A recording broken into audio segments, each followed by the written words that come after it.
Not to put you guys on the spot, Magic Man and Pretty Papi, but you guys have impressed a lot of people here tonight, so I just wanted to say hello.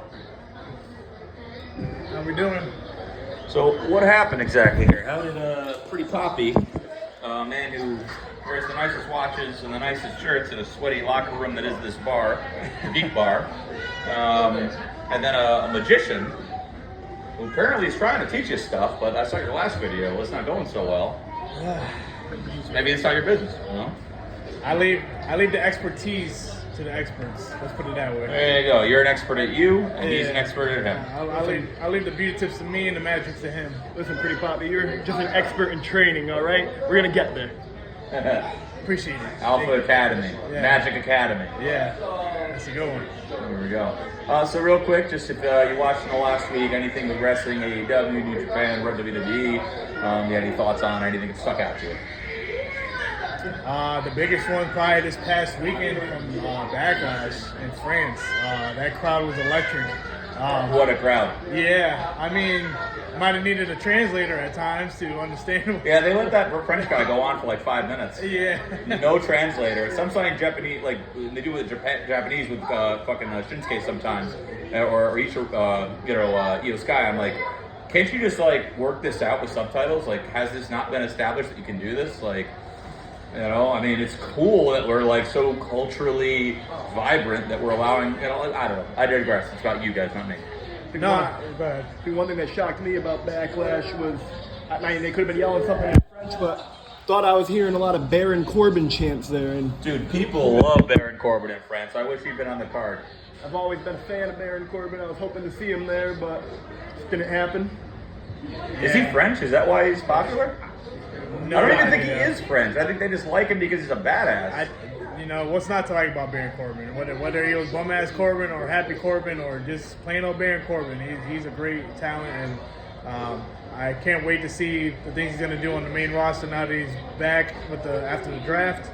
And, going back to Backlash, I think my favorite part was probably seeing Jade and Bianca Belair capture the Women's Tag Team Championships. Jade's somebody that I actually like and hope the best success for her up in the main roster in WWE. Their matching outfits were incredible. Yeah, and I feel like, I can't talk right now because me and Magic Man don't have matching gear just yet, but I think that's something that's really missing in today's tag team division and tag team wrestling in general is just matching gear. Like looking like an actual team. So am I getting a rose patterned shirt, or are you getting a nice sequin vest to go along with that? Hey, I'll take the top hat too, man. I'm all in with this team, so wherever we go, I'm with it. I'm thinking a little Gambit action with a little Queen of Hearts, and I think X-Men Rogue, X-Men Evolution Goth, badass magician style. Just a little grunge goth on there. Wouldn't kill a shirt. Hey, he's giving us ideas, man. We might have to write this down and roll with it. I don't know. Definitely a pair of gloves. You don't like my hands? No, if he's doing Gambit, you gotta have gloves. And it's not a boy-girl thing. It's like that's just like X-Men thing. Hey, that's okay because when we get in the ring, you can take them gloves off when we got to punch these ugly idiots and ugly losers in the face and beat them.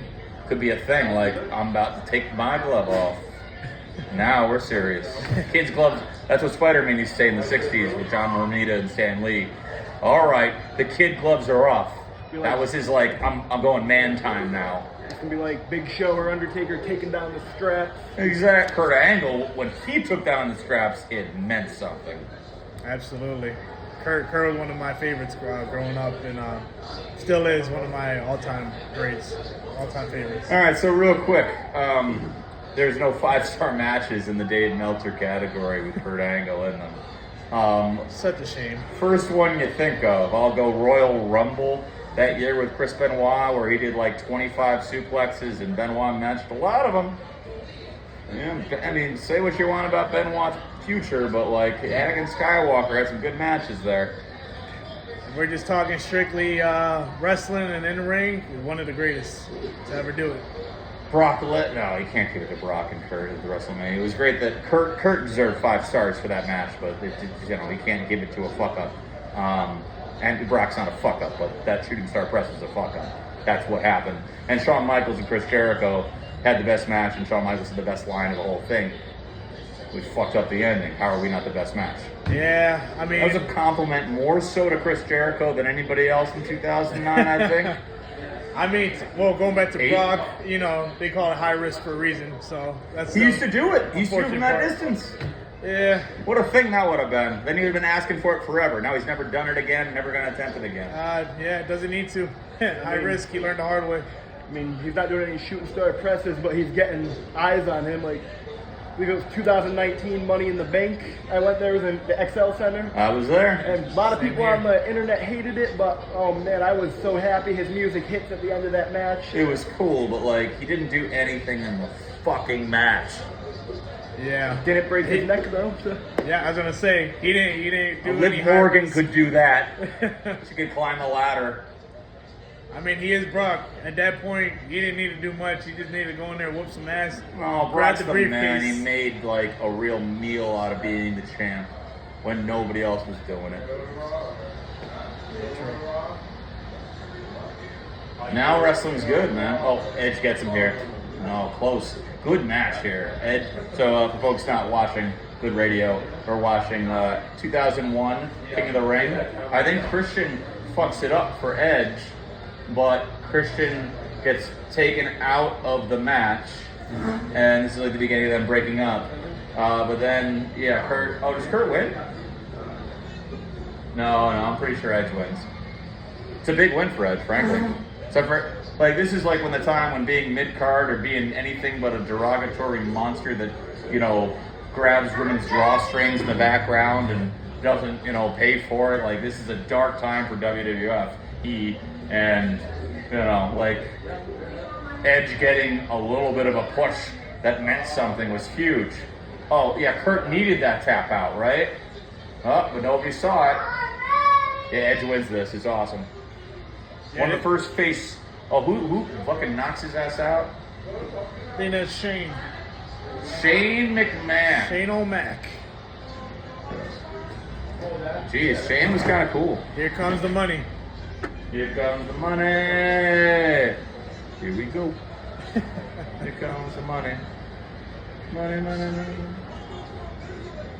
This is a great match. Execution. He doesn't win with this. No way. The D, you didn't even call the execution. Kick out, please. Oh my God, that's why that highlight doesn't live forever. Yeah, a big win for It Edge. was an execution. I think this is definitely the rise of Edge. Yeah, no, 2001, absolutely. This before is the execution. God was here and that. a household name. Yeah, Edge ain't going nowhere. Edge is for life. I'm an Edge head. By the time I was watching, I was like 3 years old in 2001.